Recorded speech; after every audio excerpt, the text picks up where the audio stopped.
করোনার সময় ভুয়া সনদ ও অনিয়মের জন্য আলোচিত ডাক্তার সাবরিনা এবার এলেন রাজনীতির মাঠে, তাও আবার জনগণের সেবার জন্যই নাকি তার এই উদ্যোগ। আর এটা শুনে সোশ্যাল মিডিয়াতেও ভাই বইছে হাসির বন্যা। এখন প্রশ্ন হলো, কোন দলের সাথে যুক্ত হলো ডাক্তার সাবরিনা? বিএনপি, জামায়াত নাকি অন্য কোনো দল? চলুন জেনে আসা যাক বিস্তারিত। করোনা ভাইরাস যখন দেশে হানা দেয় তখন অনেকের জন্যই আশীর্বাদ হয়ে ওঠে, আর এই খাতায় নাম উঠে আসে সময়ের আলোচিত ব্যক্তি ডাক্তার সাবরিনারও, যিনি শুধু একজন ডাক্তারই নন বরং বহু গুণে গুণান্বিত একজন মানুষ হিসেবে পরিচিতি পেতে চান সোশ্যাল মিডিয়ায়। বিভিন্ন সময় তার নানা ইন্টারভিউ বেশ ভাইরাল হয়েছে সামাজিক যোগাযোগ মাধ্যমে। শুধু তাই নয়, শোবিজের নানা অনুষ্ঠানেও ইদানিং তাকে দেখা যায়। ডাক্তার হওয়ার পাশাপাশি সময়ের সাথে সাথে তিনি নাম লিখিয়েছেন অভিনয়েও। ফজলুর রহমান বাবুর সঙ্গে জুটি বেঁধে অভিমানে তুমি নামের একটি নাটকে অভিনয় করেছেন ডাক্তার সাবরিনা। লেখক হিসেবেও রয়েছে জনপ্রিয়তা তার। জনপ্রিয় না হলে কি ভাই বইমেলায় তার বই স্টক আউট হয়? যাই হোক, কখনো ডাক্তার, কখনো লেখক, আবার কখনো বা অভিনেত্রী হয়ে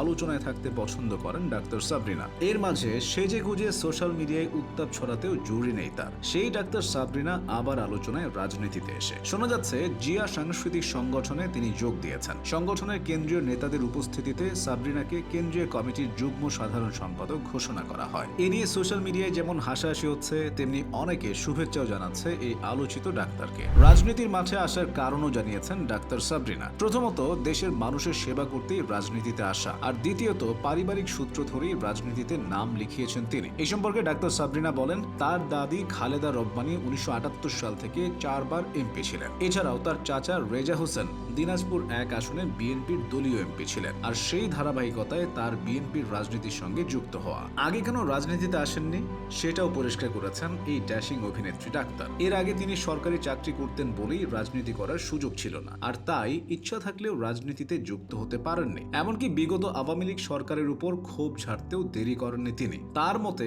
তাকে মিথ্যা মামলা দেওয়া হয়েছিল সব তার ইমেজ নষ্ট করার জন্য। এখন এসব কিছু ভুলে তিনি শুধু মানুষের সেবা করতে চান, রাজনীতিতে যোগ দিয়ে। ডাক্তার সাবরিনা দিনাজপুরের মেয়ে, তবে তিনি বেড়ে উঠেছেন ঢাকার শ্যামলীর পিসি কালচার রোডের নিজস্ব বাড়িতে। মাঝে বেশ কিছুদিন পরিবারের সঙ্গে দেশের বাইরে ছিলেন, যার কারণে পাশ্চাত্য জীবনধারায় অভ্যস্ত হয়ে পড়েন। ঢাকার ভিকারুন্নিসা নুন স্কুল অ্যান্ড কলেজ থেকে পড়ালেখা করেন এই আলোচিত ডাক্তার। এরপর এমবিবিএস পাশ করেন সলিমুল্লাহ মেডিকেল কলেজ থেকে। যদিও তার ডিগ্রি ভুয়া, এই নিয়ে পরবর্তীতে আলোচনা শুরু হয়, কিন্তু তা প্রমাণের অভাবে বেশি দূর গড়ায়নি আর। বিভিন্ন সংবাদপত্র রিপোর্টে উঠে এসেছে মেডিকেল কলেজে থাকাকালীনই এক সহপাঠীকে বিয়ে করেন ডাক্তার সাবরিনা। অবশ্য এই বিয়ে বেশি দিন টেকেনি। এরপর আরেক ধনাঢ্য ব্যবসায়ীর সাথে বিবাহ বন্ধনে আবদ্ধ হন তিনি। সেই বিয়েও বেশি দিন টেকেনি তার। এরপর দীর্ঘদিন নিঃসঙ্গ থাকার পর আরিফের সাথে পরিচয় হয় ডাক্তার সাবরিনার। একসময় এই দুজনের বিয়েটাও সেরে ফেলেন। এরপর থেকে এই জুটি নানাভাবে আলোচনায় থেকেছেন। এদিকে সাবরিনার স্বামী আরিফেরও 4টি বিয়ে সম্পর্কে বিভিন্ন সংবাদ মাধ্যমে উঠে এসেছে তথ্য।